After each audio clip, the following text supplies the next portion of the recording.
Welcome back to another episode of our podcast. Today, we're embarking on a fun-filled journey around the world, but this time, we'll be equipped with the tools to confidently communicate with people from different countries. Join us as we discover the essential phrases and vocabulary every English-speaking traveler needs. I'm thrilled to be here today to share my passion for travel and help you unlock a new world through the English language. Before we dive into the world of travel vocabulary and phrases, let's listen to this story and then we'll come back to it. America had always been a dream of mine since childhood. Its vibrant streets, historic cities, and the magic of Hollywood always ignited my curiosity and fueled my desire to explore. The day finally came when I decided to turn this dream into reality. The planning journey began, and every little detail excited me, from choosing the destination to booking the flight and hotel.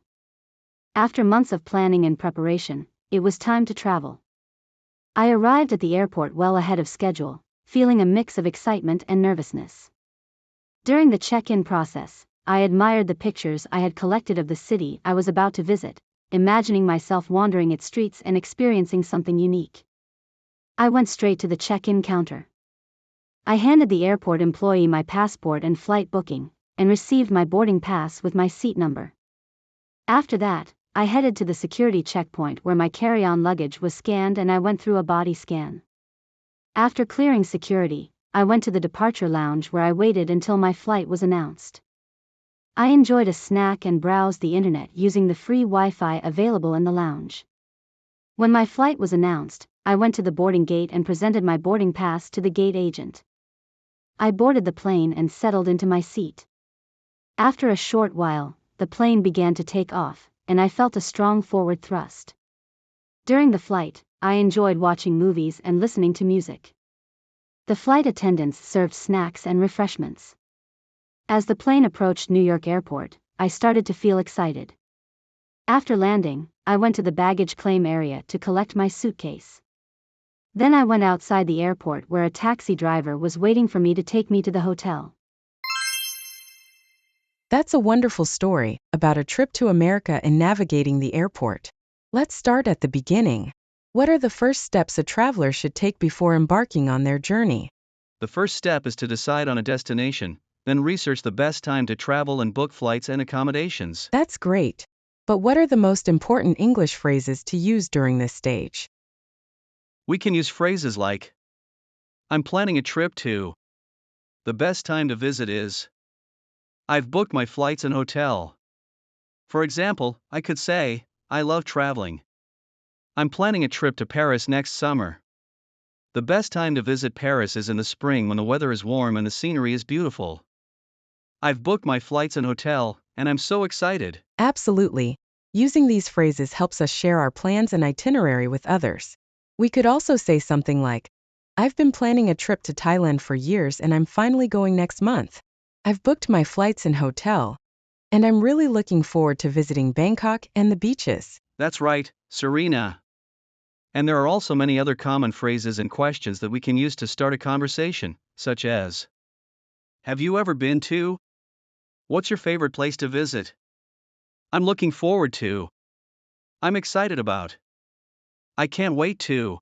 That's a great point, Ahmed. Those phrases are definitely helpful for starting conversations about travel plans. But let's move on to the next step. What about the airport experience? What phrases do we need to know once we're at the airport going through check-in and security? Once we arrive at the airport, we'll need phrases like, where's the check-in counter? Can I have a window seat? My flight is delayed. And phrases like, where's the baggage drop-off? Where's the boarding gate? Can I change my seat? And, where's the restroom? Where can I buy some snacks? I think it would be helpful, Ahmed, if we could put these phrases into a real-life scenario to give our listeners a better understanding. Absolutely, Serena. Let's try an example. I arrived at Heathrow Airport a little late for my flight, so I hurried to find the boarding gate. I asked an employee in a rush, where's the boarding gate? He kindly pointed me to the information board, where I found the gate number. I hurried to it, but unfortunately, I learned that the flight had been delayed. I decided to take advantage of the time by buying some snacks to satisfy my hunger and thirst. After a long wait, my flight was announced, so I boarded the plane and asked the flight attendant for a glass of water and a blanket. I enjoyed the view of the city from the plane window, as London looked like a beautiful painting to me. That's a fantastic example, Ahmed. It covers all the essential vocabulary for the airport and in-flight experience. Now, let's say you've arrived at your dream destination. How can we explore the city and discover its famous landmarks? Great question, Serena. Once we arrive, we can use phrases like, "Could you recommend a good restaurant? How can I get to the city center? What are the must-see attractions here?" Or, "Do you have any suggestions? What do you think about? Where can I find?" And, "How far is it to? What is the best time to visit?" But let's make this more concrete with a personal example. Imagine you've just arrived in New York City, eager to explore the city that never sleeps. You could ask the hotel receptionist, "Could you recommend a good restaurant that serves classic American burgers?" They might suggest a small place in Brooklyn. Later, you could ask, "How could I get to Times Square?" and they would tell you the best subway line.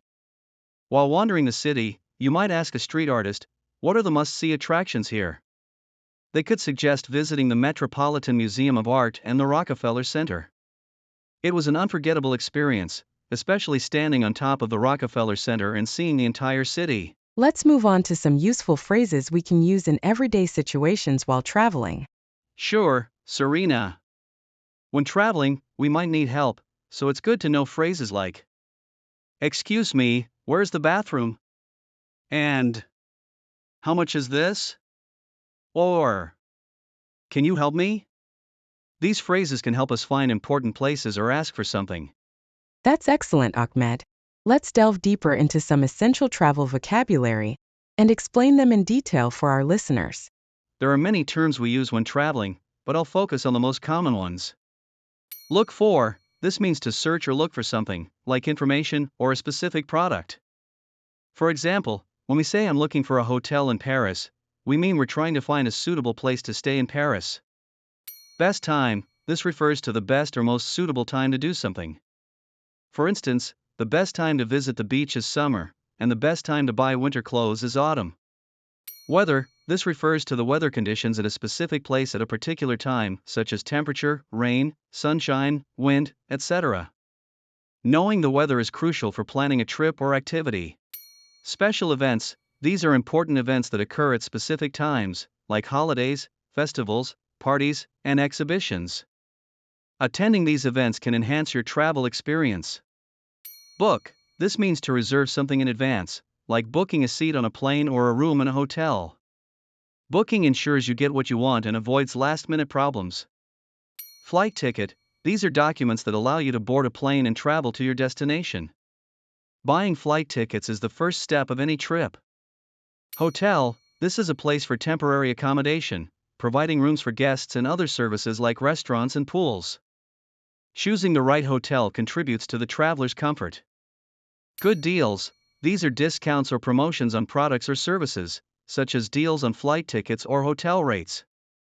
Looking for good deals can help save money. Compare, this means comparing two or more things to find the best option. For instance, comparing prices of different hotels before booking helps you choose the most suitable one. Thank you, Ahmed, for this valuable information.